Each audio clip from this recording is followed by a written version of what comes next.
몇 주 전에 우리나라 브랜드의 자동차가 오스트리아에서 고장이 나서 이 본네트에서 막 연기가 나고 타이어가 파손됐다는 기사를 얼핏 봤어요. 사진도 있더라고요. 사진 한번 볼까요?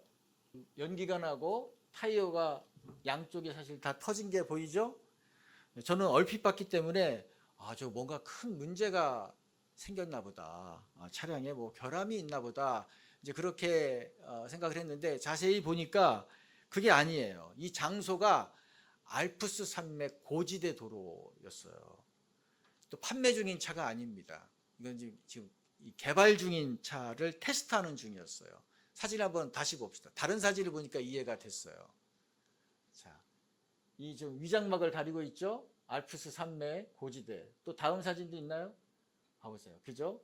트레일러를 달았어요. 자, 근데 왜 알프스까지 가서 저런 시운전을 할까요?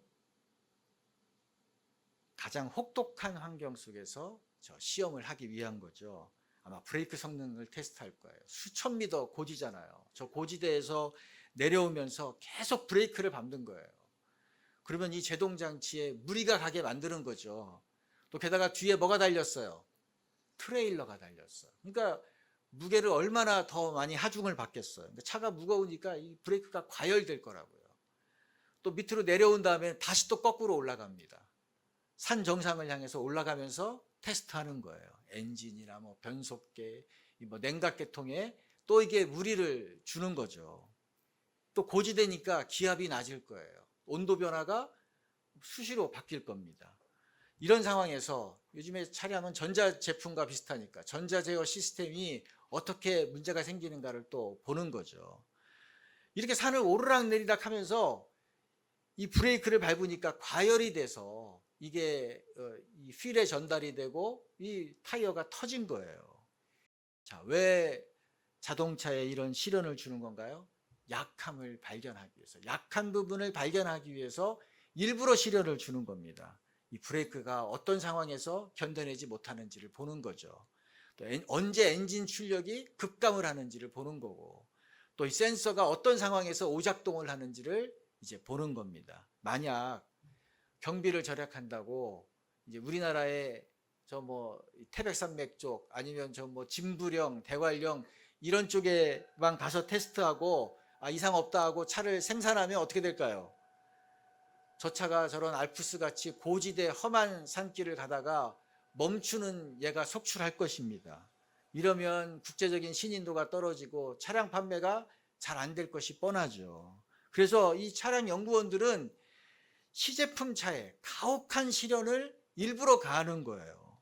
문제가 드러나게 하는 거예요. 문제가 드러나면 걱정을 하는 것이 아니라 어떻게 하나요? 기뻐합니다. 좋아해요. 그래야 보완을 해서 더 완성도 높은 차를 만들 수 있기 때문에. 자, 야고보는 우리에게 계속해서 하나님은 모든 성도에게 뭘 주신다고 그랬어요? 시련을 주신다고 했어요. 시련을 당하면 문제가 생겨요. 그런데 그 문제는 문제가 아니라는 거예요. 우리에게 약한 부분을 발견하라고 하나님이 그 시련을 주시는 거예요. 이때 깨달으면 되죠. 내가 이런 상황이 되니까 내가 좀 부대끼는구나. 내가 이런 환경에 놓이니까 이게 힘을 잃어가는구나.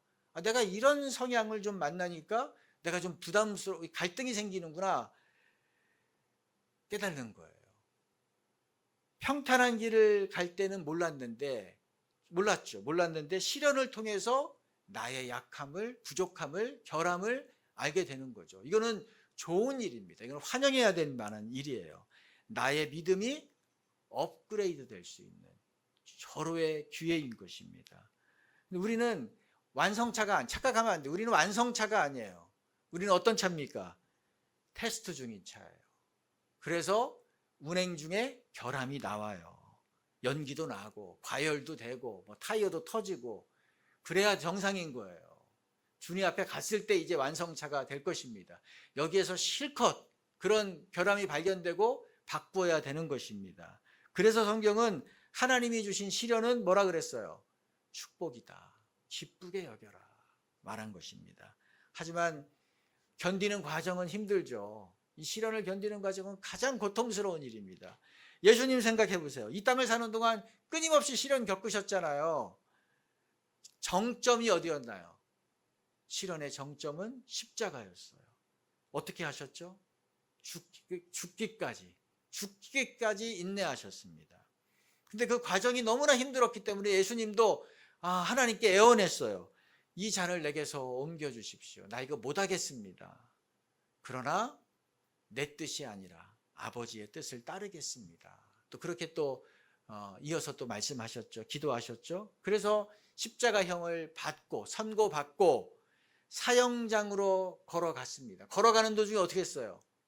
쓰러지셨죠. 너무 심한 고문을 당했거든요.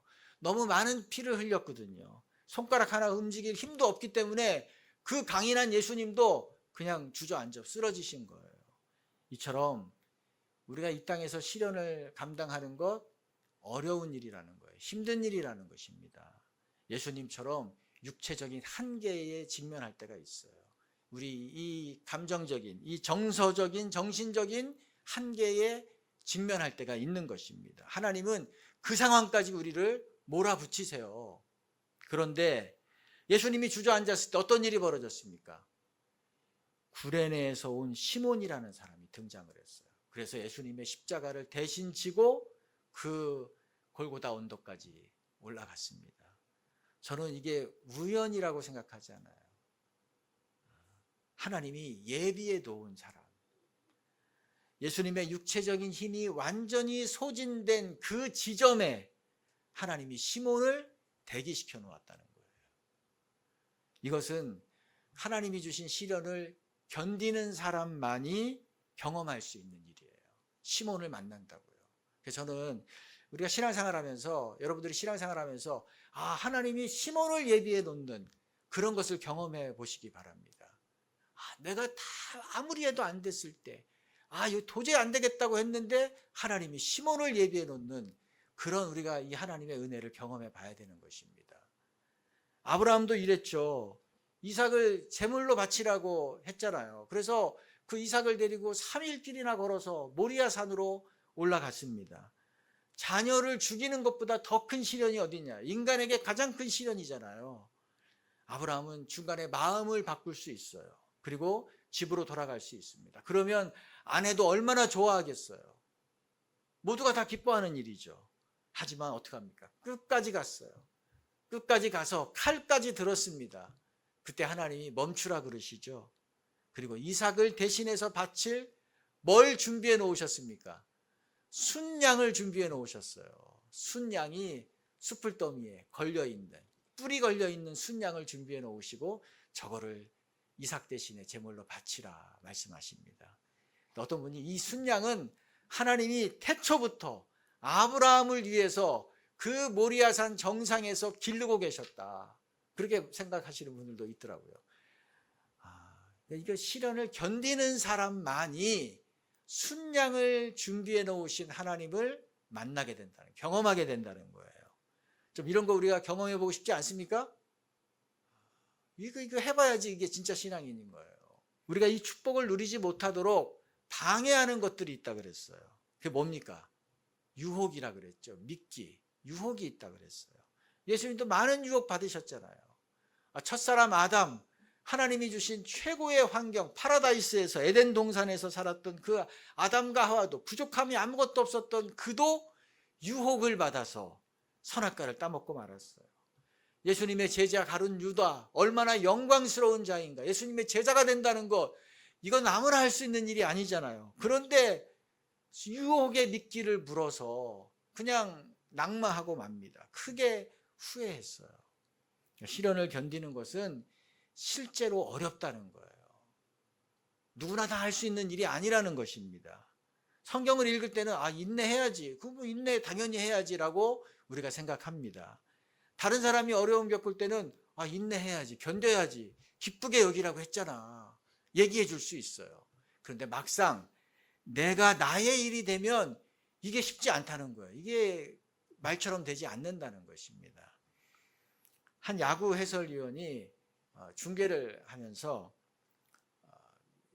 타자가 공을 치려고 하니까 저 공은 이 바깥쪽으로 밀어야 되는데 저 선수가 자꾸 당겨서 쳐서 땅볼 아웃이 되는 겁니다. 바깥으로 밀면 저 안타가 될 텐데 또 이제 그 다음 타자가 나와서 뭐 자꾸 이 볼에 스윙을 해요. 그러니까 스트라이크만 쳐야지 타율이 올라가는데 저 선수가 자꾸 볼만 치니까 저렇게 타율이 낮은 겁니다. 뭐 그렇게 얘기했어요. 그러면서 하는 말이, 제가 이렇게 말하면 야 너는 선수였을 때 근데 왜 이렇게 못했냐, 왜 그렇게 못했냐라고 말하시는 분이 있을 겁니다. 제가 그래서 은퇴했습니다. 제가 말하는 것을 제가 못해서 안 돼서 은퇴한 겁니다. 참 양심적인 해설위원이죠. 아마 그 전에까지 선수였던 것 같아요. 맞아요. 누군가를 평가하는 것, 뭐 훈수를 두는 것, 이거는 사실은 내 실력이 아니에요. 내가 실제로 사는 것, 이것이 내 실력이고 내 믿음의 수준인 것입니다. 그 시련을 만날 때 어떻게 하라 그랬어요? 인내해라, 견뎌라. 그런데 유혹 앞에서는 어떻게 하라 그랬어요? 그건 견디는 것이 아니라 피하라 그랬죠. 피해야 된다. 유혹은 미끼는 그 앞에 있으면 물어요. 물게 돼요. 피해야 된다고 얘기했습니다. 근데 오늘 본문에는 성내기를 더디하라 라고 또 우리에게 말씀해 주셨습니다. 메시지 성경에는 분노는 한참 뒤처지게 하라 라고 번역을 했습니다. 지난달에 보니까 경산시의 한 그 아파트 관리사무소에서 큰 화재가 발생했어요. 그래서 주민 5명이 숨지고 3명이 아마 중화상을 입어서 병원에 지금 있는 것 같아요. 분노한 주민이 인화성 물질을 그 아파트 관리사무소에서 뿌리고 이 불을 지른 것입니다. 뭐 자세한 내목은 모르죠. 자세한 내목은 모르겠지만 같은 아파트 주민끼리, 그 크지도 않은 아파트 단지인데 같은 아파트 주민끼리 이렇게까지 할 일인가? 이렇게 5명이, 본인도 죽었어요. 이렇게 5명이 죽고 이게 막 그 사람이 화상을 입어서 병원에 입원하고, 그 아파트는 생각만 해도 누구도 살고 싶지 않은 그런 곳이 돼 있을 것 같아요. 8명이 죽거나 다쳤는데 그 딸린 가족을 생각하면 얼마나 많은 집안이 지금 그런 고통을 당하고 있을까 생각이 돼요. 이게 바로 이 성냄이 가지고 있는 역기능이죠. 힘인 것입니다. 여러분 어떤가요? 최근에 화를 낸 적 있으신가요? 가족들에게, 자녀들에게 큰 소리 친 적 있으신가요? 집안의 분위기를 아주 어떤 모임의 분위기를 싸늘하게 만드신 적이 있으신가요? 여러분이 화를 내서 다른 사람이 긴장하고 불안하게 만든 적이 있나요? 기분을 망치게 한 적이 있나요? 이 분노 자체는 사실 잘못이 아니에요. 성경도 에베소서 4장 26절에 분을 내어도 죄를 짓지 말라 그랬어요. 그러니까 분을 내도 되는 거예요. 화는 낼 수 있어요. 그러나 뭐 하지 말아요? 죄를 짓지 말아라. 이것이 죄된 행동으로 나타나면 안 된다는 거죠. 그렇지 않은 분노는 괜찮다는 거예요. 그래서 하나님도 진노하셨습니다. 예수님도 진노하셨어요. 이것을 우리는 구분하기 위해서 의로운 분노라고 표현해요. 의로운 화, 의로운 분노라고 얘기합니다. 의로운 분노는 세상을 좋게 만들어요. 사람들을 살립니다. 링컨 대통령이 20대 때 노예제도를 보면서 분노했어요. 이건 도덕적으로 해서는 안 되는 일이다. 이건 잘못된 제도다. 이거 부당하다라고 생각했어요. 그리고 30년 넘게 이 의로운 분노를 마음에 품고 살았습니다. 이것을 위해서 전쟁도 치렀어요. 이것을 위해서 수많은 정치적인 반대를 감수했습니다. 마지막에는 암살도 당했어요. 그런데 그 의로운 분노를 품고 노예제도를 없애기 위해서 그가 달려온 결과 어떤 일이 벌어졌습니까? 실제로 미국에 이제 선언만이 아니라 헌법에도 노예제도가 폐지되는 것을 통과시킨 것입니다. 물론 그가 죽은 다음에 몇 달 있다가 이루어졌다 그래요. 그가 다 만들어 놓은 거죠. 그런데 우리가 화내는 대부분의 것들은 이렇게 생각해 보면 의로운 분노하고는 거리가 멀어요. 그렇죠? 의로운 분노와 거리가 멉니다. 대부분 우리 개인적인 감정에 의한 분노가 대부분이에요. 만약에 우리가 의로운 분노를 품었다면 대부분 영웅전에, 위인전에 우리가 이름이 올라가 있을 가능성이 많아요. 사람마다 이 화나는 지점도 다르죠. 화나는 지점이 다릅니다. 어떤 분은 뭐 배가 고프면 화난다는 분도 있어요. 또 내가 시키는 대로 안 하면 화가 난다는 분도 있죠. 내가 싫어하는 우리 아버지와 얼굴이 닮은 사람만 봐도 기분이 나쁘고 화가 난다는 분도 제가 본 적이 있습니다. 내 생각과 의견이 받아들여지지 않으면 이 감정을 주체 못하는 분들도 있어요. 일을 못한다, 능력이 없다는 말을 들으면 화가 난다는 분이 있더라고요. 제가 지난달에 8년째 직장 생활하는 우리 분을 만났는데 리더에게 야, 너 왜 이렇게 일을 못하냐. 리더가 일을 주고 갔는데 아침에 와가지고 막 그걸 화를 내면서 왜 이것도 못 해내냐라고 그런 얘기를 지금 계속 듣고 있대요. 그때마다 야, 내가 지금 이 8년 차, 9년 차인데 내가 이 연차에도 이렇게 혼나고 살아야 되는가? 내가 지금 중년이 접어들었는데 내가 자녀가 몇 명인데 내가 이런 얘기 듣고 살아야 되나? 다녀야 되나? 그래서 회사를 그만둘까? 뭐 하루에도 몇 번씩 고민한다, 그런 얘기를 하더라고요. 사람마다 분노하는 지점은 달라요. 그런데 분노의 결과는 같습니다. 결과는 같다. 20절 한번 읽어봅시다. 사람이 성내는 것이 하나님의 의를 이루지 못함이라. 하나님의 의를 이루지 못한다 그랬어요. 우리가 성내는 것을 통해서는 하나님의 의를 이루지 못한다. 이 말이 조금 어려운 말일 수도 있죠. 쉽게 얘기하면 하나님의 뜻이 이루어지지 않는다는 거예요. 하나님의 계획을 이루는 것에 방해물이 된다는 거예요. 내가 분노하면, 내가 화를 내면, 성을 내면 하나님이 원하시는 것을 이루어지지 못하게 하는 거라는 겁니다. 이게 심각한 거죠. 왜 그런가요? 그때에 마귀가 틈을 타기 때문이에요. 에베소서 4장 26절 27절 읽어봅시다. 분을 내어도 죄를 짓지 말며 해가 지도록 분을 품지 말고 마귀에게 틈을 주지 말라. 누구에게 틈을 주지 말라? 마귀에게. 이게 무슨 말이에요? 내가 분을 품고 살면, 분을 계속 품고 살면 이건 마귀를 초대하는 거예요. 마귀를 환영하는 거예요. 우리 집에 들어오라고, 내 안에 들어오라고 초청하는 거예요. 그래서 사단이 마음껏 내 삶을 활보하고 휘짓고 다니는 겁니다. 예수님은 우리에게 생명을 주시고 우리를 풍성하게 하시기 위해서 오셨다 그랬어요. 그러면서 예수님 말씀하시기를 도둑은 그렇지 않다. 도둑은 도둑질하고 죽이고 멸망시키기 위해서 온다라고 말씀하셨어요. 집에 도둑이 들어오면 어떤가요? 중요한 거 다 뺏기죠. 다 잃게 됩니다.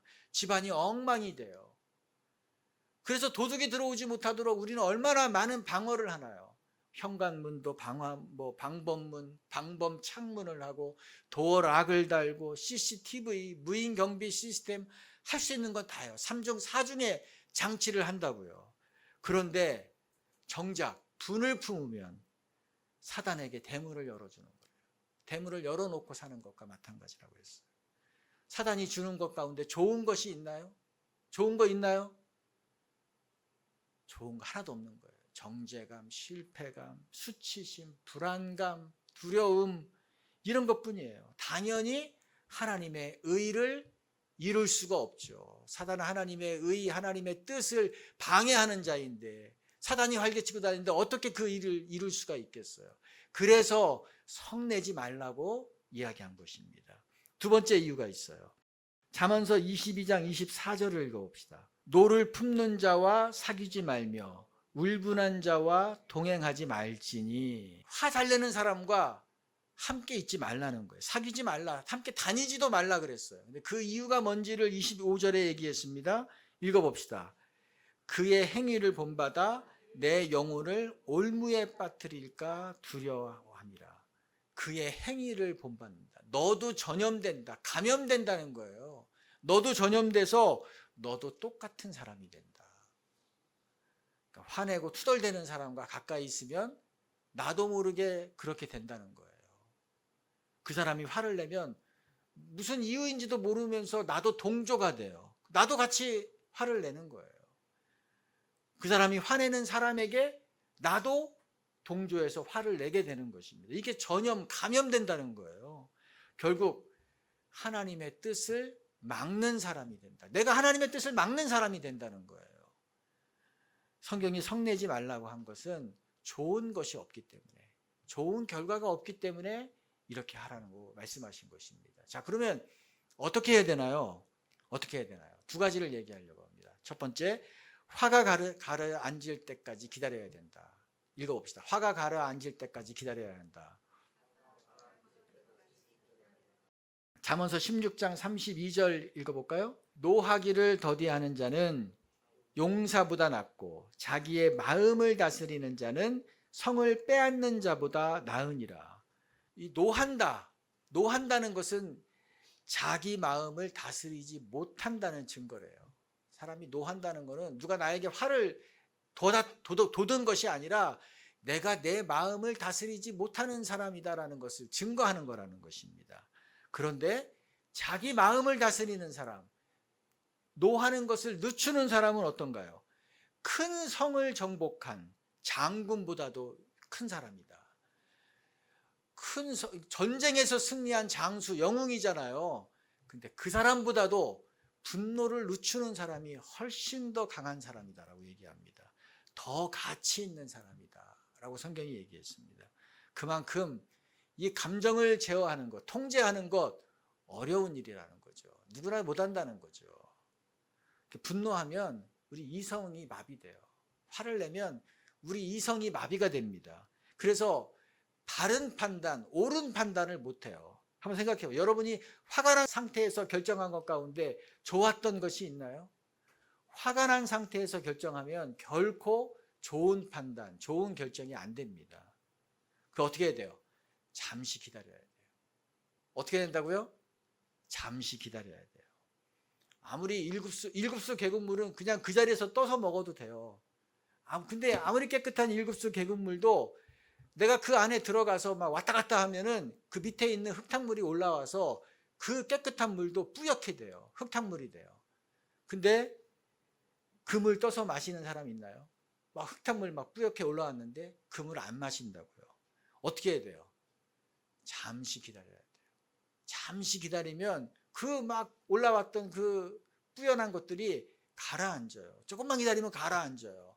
그러면 그 원래의 깨끗한 물이 된다고요. 그때 그 물 떠서 먹고 그 물 가져가서 밥하고 이러면 되는 거예요.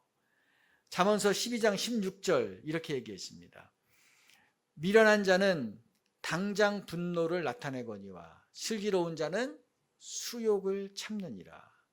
미련한 사람은 쉽게 화를 낸대요. 근데 슬기로운 사람은 모욕을 당할지라도 참는다. 이 말이 중요해요. 모욕을 당할지라도 참는데요. 쉽게 화를 내는 사람과 모욕을 당해도 참는 사람. 지금 이 대조를 시켰죠. 여러분 모욕당한 적 있으신가요? 모욕당하면 어떤가요? 누구에게 수모를 당하면 여러분 어떤가요? 이거는 참기 힘들어요.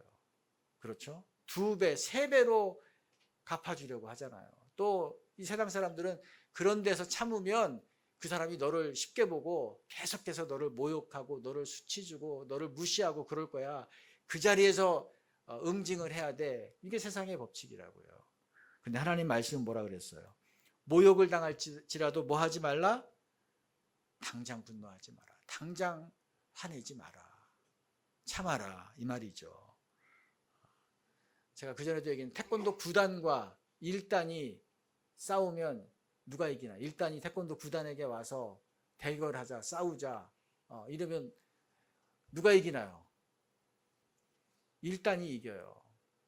태권도 9단은 최소한 태권도를 한 40년 이상은 한 사람입니다. 왜냐하면 태권도 9단을 따려면 나이가 53살 이상이어야 자격이 주어진대요. 53살 이상이 되어야. 그러니까 최고단자잖아요, 우리나라에서. 그런데도 1단이 싸움을 걸어오면 미안합니다, 죄송합니다 하고서 싸우지 않습니다. 그 자리를 피해요. 모욕당하는 거잖아요. 9단인데 수모를 당하는 거잖아요. 저 새파란 1단에게. 근데 왜 싸우지 않나요? 왜 화내지 않나요? 왜 그렇죠? 그러면 태권도 1단이 다치기 때문에 1단을 보호하는 거예요. 1단이 망신당해요. 1단을 보호하기 위해서 그런 거예요. 근데 이거는 패배가 아닙니다. 이걸 패배라고 하는 사람은 없어요. 뭐라 그럽니까? 고수의 품격이라 그러죠. 야, 고수는 다르구나. 이게 성숙이라 그래요. 우리 성경적으로는 그거를 성숙이라고 얘기하는 겁니다. 우리도 이렇게 해야만 뭘 이룰 수 있다? 하나님의 의를 이룰 수 있다. 그러니까 화가 날 때 어떻게 해야 됩니까? 잠시 기다려야 됩니까? 잠시 기다려야 된다. 그 자리를 벗어나는 게 좋아요. 제 경험상 그 자리를 피하는 게 좋습니다. 경기 같은 거 할 때도 막 양팀 선수가 너무 막 맞붙어 싸우려고 하면 어떻게 합니까? 타임을 부르잖아요. 감독이 타임 불러가지고 중지시키잖아요. 회의에서도, 이 국회 같은 데에서도 회의에서도 막 서로 이 공방이 오가면은 의장이 정회를 선포합니다. 잠시 이제 중지시키는 거예요. 그러면 조금 이렇게 가라앉거든요. 여러분도 마찬가지예요. 여러분이 내가 좀 감정이 감당이 안 된다. 뭐가 막 올라온다. 그러면 스스로 타임을 부르는 거예요. 그리고 잠시 피해가면은 가라앉습니다. 그 찌꺼기들이 가라앉아요. 그때 결정하면 안 돼요. 가라앉는 다음에 결정해야 되는 거예요. 자, 첫 번째, 피해야 된다. 기다려야 된다 그랬어요. 두 번째, 어떻게 해야 되는가? 유익을 생각해야 됩니다. 따라해봅시다. 유익을 생각해야 됩니다. 야곱이 죽기 전에, 야곱의 열두 아들이 있었잖아요. 야곱이 죽기 전에 아들들을 다 불러놓고 이제 축복했어요. 예언했어요. 자기의 모든 진액을 다 쏟아서 이제 이 아들들을 축복하고 이제 죽고 싶은 거예요. 그런데 시므온과 레이에게는 축복을 하지 않았습니다. 축복의 말이 나가질 않았어요. 시므온과 레이에게는. 그들은 화를 다스리지 못했기 때문에 세겜 사람들을 다 제거하는 일에 그들이 앞장섰거든요. 야곱은 아버지이기 때문에 그래도 축복하고 싶었어요. 근데 하나님이 그 입을 막으신 것 같아요. 한마디의 축복이 없습니다. 너희는 이스라엘 중에서 흩어질 것이다.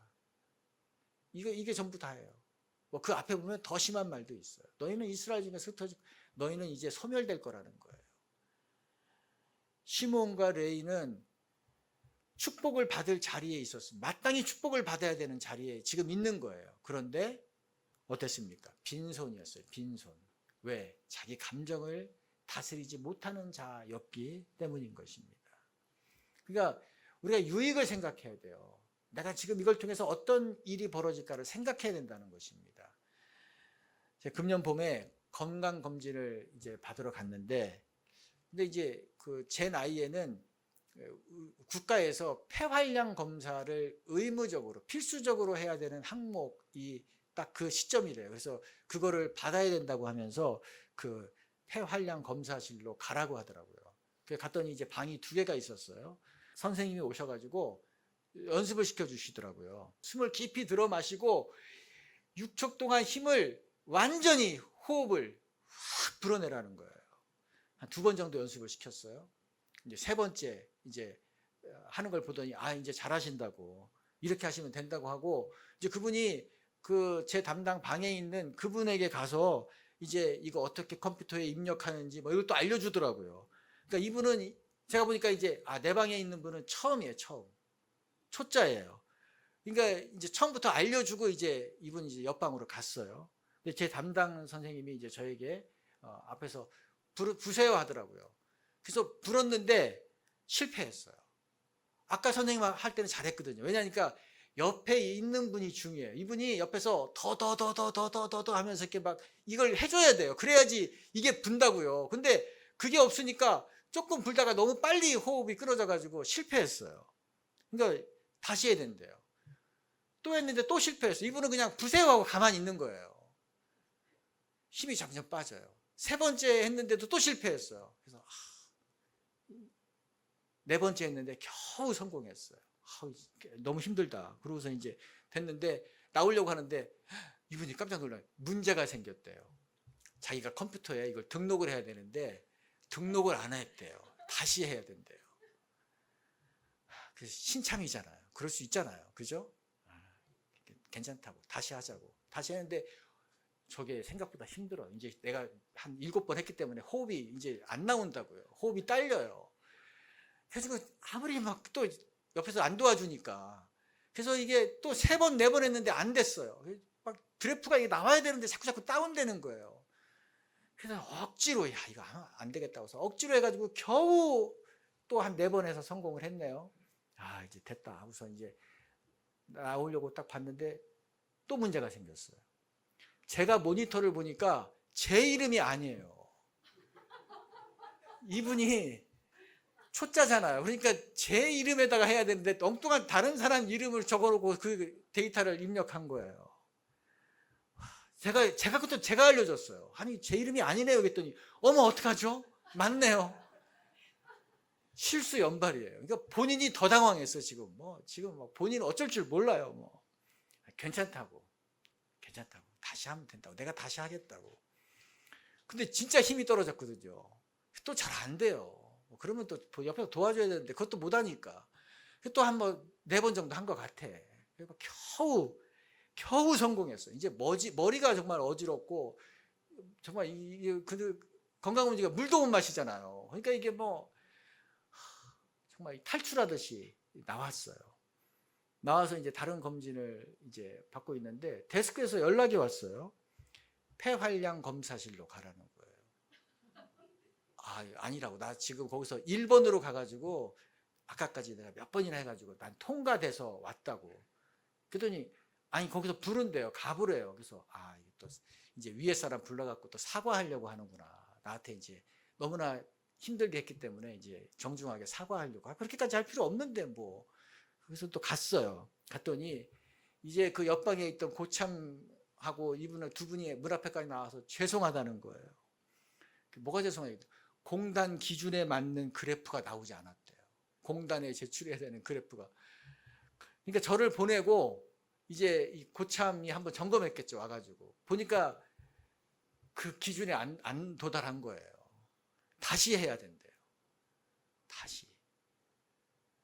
그 옆방에 있는 이제 선임자가 죄송하다는 하는데 얼굴을 보니까 화가 잔뜩 났어요. 왜냐하면 이 신참이 지금 계속 사고를 치잖아요. 저 볼 면목도 없고. 사실은 제가 화낼 만한 상황이지 않나요? 20번도 넘게 분 것 같아요. 이제 못하겠어요. 못할 것 같아요. 근데 제가 잘못한 건 하나도 없잖아요. 근데 그때 생각을 했어요. 지금 내가 성을 내면 무슨 유익이 있을까? 나에게 유익이 있을까? 내가 하루 종일 기분이 안 좋을 것 같아요. 그렇죠? 또 이 담당자에게 내가 성을 내면 어떨까? 이분은 처음이니까 미숙한 것이 당연하고, 또 이게 자꾸 안 되니까 더 안 되고, 제가 화를 내면 저 아니어도 이분에게 화를 낼 분은 지금 너무 많아요. 이 고참부터 해가지고 끌려가서 아마 어려움 당할 거예요. 저까지 화를 내면 이분 그만둘 것 같더라고요. 첫날인데. 아무리 생각해도 유익을 얻을 사람이 없어요. 그래서 제가 끝까지 웃으면서 괜찮다고. 그럴 수 있죠. 제가 다시 불면 됩니다. 불어봅시다. 괜찮고 천천히 한번 해봅시다. 근데 힘이 없어서 그때도 한 3번 정도 하고서 겨우 통과했어요. 한 달 정도 후에 결과가 나왔는데 폐에 이상이 있는 것 같으니까 정밀 검사를 하라고 PET 이런 거 찍으라고 나한테. 이상이 있는 게 아니라 너무 많이 불어서 그냥 웃었어요. 해프닝이잖아요. 이상이 없으니까 된 거잖아요. 여러분, 사람이 성내는 것이 뭘 이루지 못한다 그랬죠? 하나님의 의를 이루지 못하느니라. 이거 우리가 기억해야 돼요. 예수님이 아버지 나의 뜻대로 마시고 아버지의 뜻대로 해주십시오. 예수님이 그 마지막까지 이 기도했잖아요. 나의 원대로 마시고 나는 그거 원치 않지만, 나는 이렇게 하고 싶지만 그래도 아버지의 뜻대로 따르겠습니다. 이것이 우리의 기도잖아요. 이것이 우리의 목표잖아요. 그런데 성내고 살면 이 하나님의 뜻을 막는 사람이 된다는 거예요. 우리가 그렇게 할 필요가 없습니다. 이거 얼마나 억울한 일입니까? 그러므로 우리는 첫 번째 뭐 해야 된다? 잠시 기다려야 된다. 잠시 기다려야 된다. 두 번째, 유익을 생각해야 된다. 이래서 이렇게 하면 누가 유익을 얻을까? 사랑하는 성도 여러분, 우리가 이 성숙함으로 나아가는 우리 성도님 되기를 축복합니다. 우리 교회가 이렇게 되기를 축복합니다. 아멘. 같이 기도합시다. 오늘 야고보 사도는 듣기는, 하나님의 말씀은 듣기는 속히하라. 말하는 것 더디하라. 그런데 우리가 말하는 것보다 더 신중해야 될 것이 있다. 성내기도 더디하라. 성내는 것은 정말로 더디해야 되는 일이다. 의로운 분노가 아니면 하지 않아야 된다라고 말씀하는 거죠. 근데 이게 쉽지 않아요. 이게 어려운 일이라고요. 우리는 감정에 충실한 사람들입니다.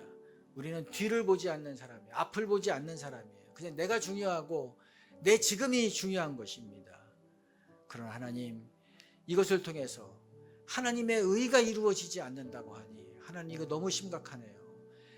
내가 성을 내면 하나님의 뜻을 이루는 것을 방해한다고 하니, 내가 성을 내면 하나님의 그 계획이 이루어지는 것을 내가 막는 역할을 하는 것이라니, 이거 심각한 일이네요. 하나님, 제가 그런 자 되고 싶지 않습니다. 하나님, 그러기 위해서 저에게 기다리는 마음을 주십시오. 견디는 마음을 주십시오. 더디하는 마음을 주십시오. 그리고 그때마다 이것을 통해서 하나님께 유익이 되는지, 하나님이 기뻐하는 일인지, 나에게 유익이 되는지, 우리 가족에게 유익이 되는지, 우리 지체에게 유익이 되는지, 우리 이 공동체에 유익이 되는지, 이 사회에 유익이 되는지, 하나님 이것을 잘 생각할 수 있게 해주십시오. 그런 지혜를 허락하여 주시옵소서. 그래서 하나님의 뜻을 이루는 자가 되기를 소망합니다. 우리의 마음을 하나님 앞에 기도로 올려드립시다. 하나님, 감사합니다. 오늘 우리에게 성내는 것에 대해서, 이것이 하나님의 뜻을 이룰 수 없다는 것을 알게 해주셔서 감사합니다. 그냥 감정에 충실하며 사는 것, 자연스러운 일이라고 생각했는데, 이것을 통해서 하나님의 뜻이 이루어지는 것을 막는 것이라면 하나님, 이거 다시 한번 신중하게 생각하겠습니다. 나를 통해서 하나님의 계획이 성취되는 것을 내가 막아서는 자가 되어서는 안 된다고 생각하기 때문입니다. 그러므로 하나님, 우리가 무엇보다도 마음을 다스리는 자가 되게 도와주십시오. 성을 빼앗고도, 성을 정복하고도, 하나님이 말씀하신 그 목표를 이루고도 마음을 다스리지 못해서 하나님 수욕을 당하는 그런 어리석은 삶이 되지 않기를 원합니다. 그러므로 어떤 상황에서도 예수님이 우리를 위해서 시련을 견디셨던 것처럼, 예수님이 침뱉음을 당하고, 예수님이 희롱을 당하고, 죄 없으신 예수님이 채찍에 맞고 조롱을 당할지라도 십자가에 내려와 봐라, 네가 메시아이면 너를 구원해 봐라, 천사를 동원해 봐라, 예수님을 부추김을 하는 그런 소리를 들었을지라도 예수님이 끝까지 침묵하셨던 것처럼, 견디셨던 것처럼 하나님, 저희에게 그런 믿음을 주시기를 간구합니다. 그런 삶이 되기 원합니다. 그런 공동체가 되기를 원합니다. 하나님, 우리가 그런 좀 포기한 믿음의 사람, 성숙한 믿음의 사람으로 저희를 빚어 주시옵소서. 아멘. 성이 났을 때 기다릴 수 있는 좋은 방법 가운데 하나가 감사하는 거예요. 성이 났다는 것은 불만이 있다는 거거든요. 마음에 들지 않는다는 거거든요. 내 뜻대로 안 된다는 거거든요. 내 계획이 망쳐졌다는 거거든요. 내가 모욕을 당했다는 거거든요. 그런데 반대로 이때 이것을 이기기 위해서는 꾹 참아서는 되는 것이 아니라 하나님 앞에 반대로 감사를 하는 것입니다. 예수님이 나를 위해서 행하신 일을 생각하면서 감사하고, 하나님이 지금도 나를 이렇게 살게 해주신 것을 감사하고, 건강을 주신 것을 감사하고, 하나님이 행하신 일들을 생각하면서 하나님으로부터 받은 선물을 생각하면서 감사로 나아가요. 감사로 나아가면 그 성냄을 잠잠하게 할 수 있는 것입니다. 그래서 오늘 우리가 다시 한번 하나님 앞에 감사하는 찬양을 올려드립시다. 감사해요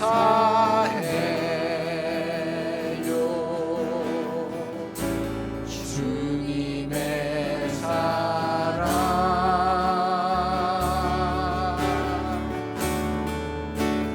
감사해요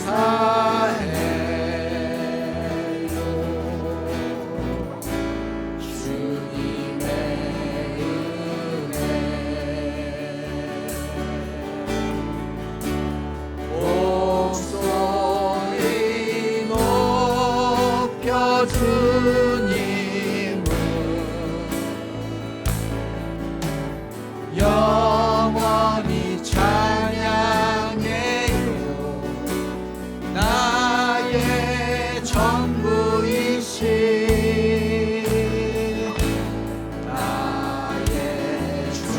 나의 전부이신 하나님을 생각하면서 감사해요. 한 번 더 찬양합니다. 감사해요.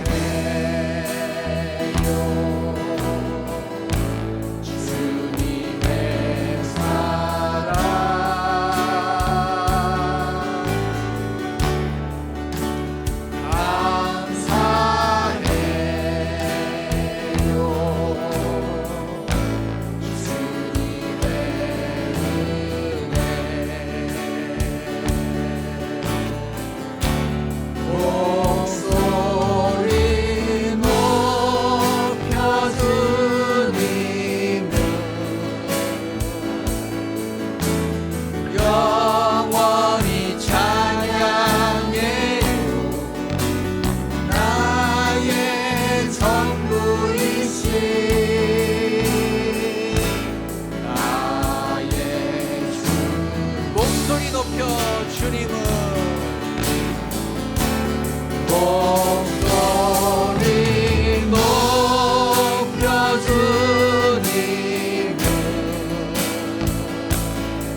전부이십니다.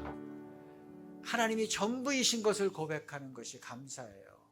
우리가 화내는 것은 하나님이 전부이신데 거기에 0.00001% 정도밖에 되지 않는 주제를 가지고 우리가 성을 내는 겁니다. 근데 하나님이 전부인 것을 찬양하기 시작하면 그 모든 것을 덮고도 남는 은혜가 나는 이미 받은 자다. 나는 이미 충분하다. 나는 넘치도록 받은 자다라는 생각이 들고 그래서 하나님을 찬양할 수 있는 것입니다. 감사하게 되는 것입니다. 사랑의 주님, 오늘 우리에게 사람의 성내는 것이 하나님의 의를 이루지 못함이라고 말씀해 주셔서 감사합니다. 우리가 이것까지는 잘 생각하지 못하고 살았습니다. 우리가 이 땅을 사는 것은 하나님의 뜻을 이루고 싶은 것이고 하나님이 우리에게 맡기신 것을 이루고 그것을 성취하고자 하는 그 부름을 완수하고 싶은 것인데 하나님 우리가 우리의 감정을 다스리지 못하면 그 모든 것들을 다 그르치게 하는 것이라는 것을 깨닫게 해주셔서 감사합니다. 그러므로 계속해서 하나님 우리를 다스릴 수 있는 자가 되게 도와주시옵소서. 마귀가 틈타지 못하도록 우리가 깨어있게 하여 주시옵소서. 또 우리에게 하나님 이런 악한 전염을 감염을 받지 않도록 하나님 우리를 지킬 수 있는 지혜를 내려 주시옵소서. 그리고 어떤 상황에서도 잠시 기다릴 수 있게 도와주시고 또 하나님의 음성을 듣게 도와주시고 또 이것이 누구의 유익인가를 생각하면서 하나님이 우리에게 주신 그 감정을 잘 다스리는 성숙한 성도 또 기품 있는 믿음의 사람이 되게 하여 주시옵소서. 그런 교회 되게 하여 주시옵소서. 성부와 성자와 성령의 은혜가 하나님의 의를 이루는 그런 성숙한 신자가 되기로 결단한 성도들 위해 영원히 함께하기를 예수님의 이름으로 축원드립니다.